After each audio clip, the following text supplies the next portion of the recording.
a comentar a continuación, mi querido compañero Fausto Montes de Oca. Muy buenas tardes, iluminada. Buenas tardes, compañero acá en la mesa. Buenas tardes a Franci, Karina, Josema.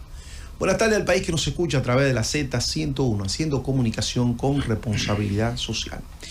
En el día de hoy nosotros nos vamos a tomar nuestro comentario para analizar el triunfo de Javier Milei en la Argentina. Un triunfo que en la primera vuelta Sergio Massa salió con unos votos por encima de su candidatura, pero es entendible puesto que Patricia Bullrich, que era la candidata del partido que lidera el expresidente Macri, le dio su apoyo para una segunda vuelta. El resultado fue 56% a 44%.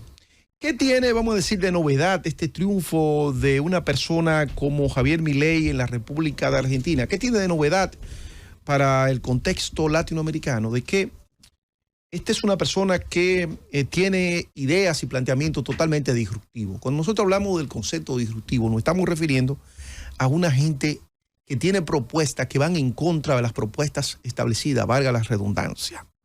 Entonces, dentro de esa propuesta que él tiene es cerrar el Banco Central. ¿Cuál es el rol que juega el Banco Central en una economía? El Banco Central en una economía tiene el rol de mantener, vamos a decir, de elaborar las políticas macroeconómicas para que un país tenga una sana economía, o sea, mantener la inflación baja, mantener todos los indicadores que tienen que ver con el desarrollo de una economía en términos de la macro y la microeconomía. Pero ¿de dónde salen todas las ideas de Javier Milei? Javier Milei es un economista graduado de la Universidad de Torcuato Di Tella, Buenos Aires, y tiene unos diplomados, una maestría también realizada en universidades de prestigio de dicho país. O sea, es un hombre que pertenece a las élites del pensamiento y a las élites económicas de dicho país.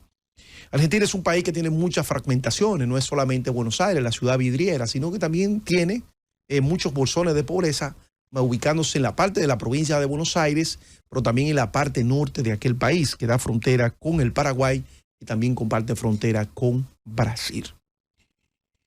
¿Qué es lo que tenemos que tener pendiente de este lado en América Latina? Que Javier Milei plantea, tiene unas ideas que rompe con todo lo que nosotros conocemos como, vamos a decir, la democracia, el Estado de Derecho, etc. ¿Por qué?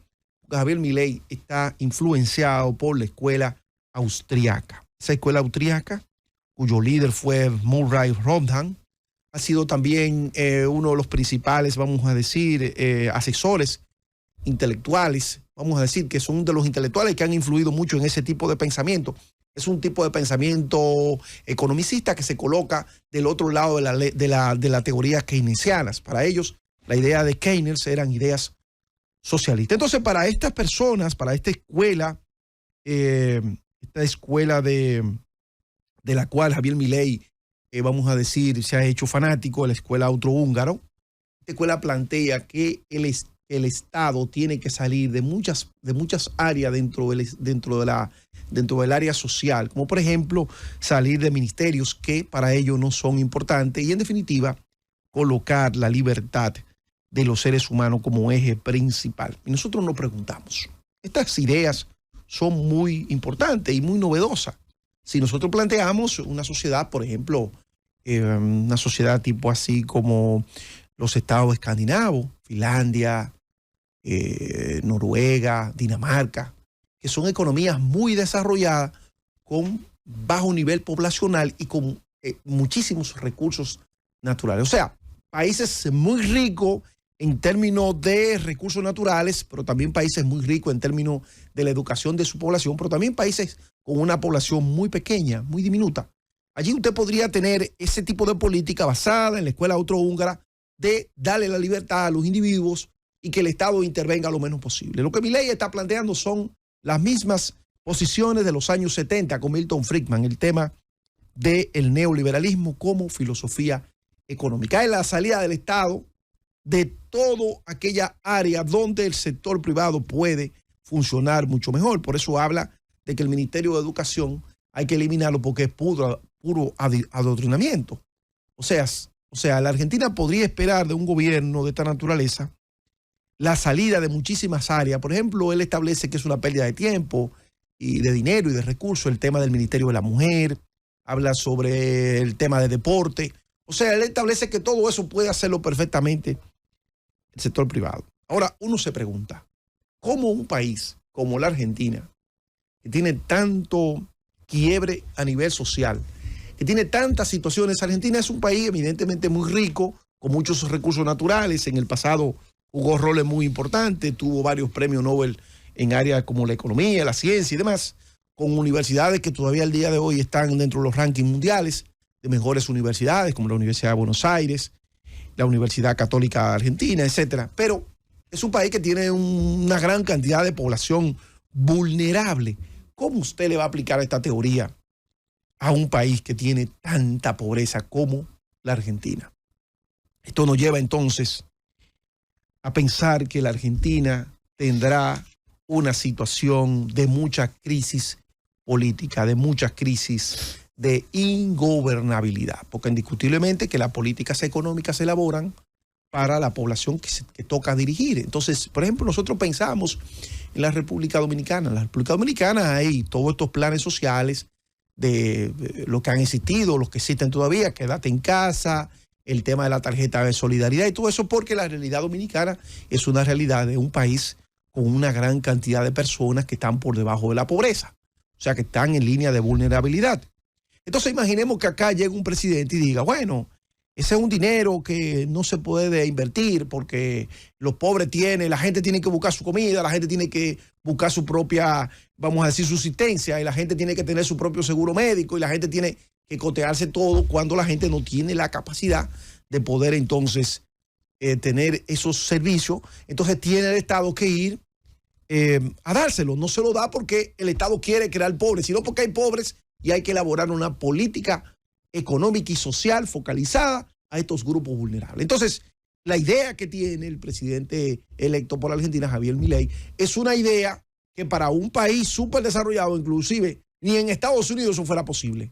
O sea, los planteamientos que él tiene, que se ajustan en un pensamiento libertario, es una especie de un pensamiento populista de derecha, pero de extrema derecha, de sacar el Estado de la vida de las personas. No es tan fácil en un país que tiene tantas desigualdades sociales. Nosotros ya podemos avisorar que la Argentina, que es un país que está muy sindicalizado, todo el mundo pertenece a un sindicato. Pertenece a un sindicato los choferes, los que trabajan en restaurantes, los que son chefs de restaurantes, los que son mozos, pertenecen a sindicatos. Todo el mundo está sindicalizado. Entonces, lo que uno puede ya avisorar desde un primer momento es que ese país va rumbo a una gran crisis social. Siendo candidato Javier Milei, desconoció el tema de los derechos, la violación de los derechos humanos en Argentina. También resaltó el papel de Inglaterra. Recuerden que Inglaterra y Argentina tienen una enemistad desde el diferendo de las Islas Malvinas. Y ese señor, siendo candidato, un tema que la Argentina es vedado porque remueve mucho los cimientos del patriotismo. Él dijo, no, Inglaterra es un gran país. Y eso le generó una situación que fue al Gran Teatro Colón y fue abucheado por una clase media que estuvo presente allí. Aún así, gana las elecciones. ¿Qué es lo que nosotros estamos viendo? ¿Qué es lo que estamos previendo? Que sus planteamientos políticos, aunque ciertamente ganó con un porcentaje importante, lo cierto es que su elección se debe a un hartazgo ya de la población por la situación que pasa aquel país. 145% de inflación. Lo que quiere decir que la devaluación que existe en aquel país es una cosa espantosa, solamente comparada con la República de Venezuela. No obstante a que él haya ganado, ciertamente yo pienso que ahí primó más la situación económica del país que el miedo que él pudiera generar. Definitivamente, los líderes políticos del partido, la dirigencia política en la República Dominicana, tiene que observar esto con mucho detenimiento, porque esto indica que los pueblos soportan. Pero llega un día que llega alguien que probablemente los planteamientos que tengan, y esa es mi tesis, que los planteamientos que tiene Milei, a los que más va a afectar probablemente ha sido a esa población que decidió que él fuera su presidente. ¿Por qué? Porque esos planteamientos que él tiene no se sostienen en un país con tanta pobreza y tanta vulnerabilidad social como la tiene la República de Argentina. Francis.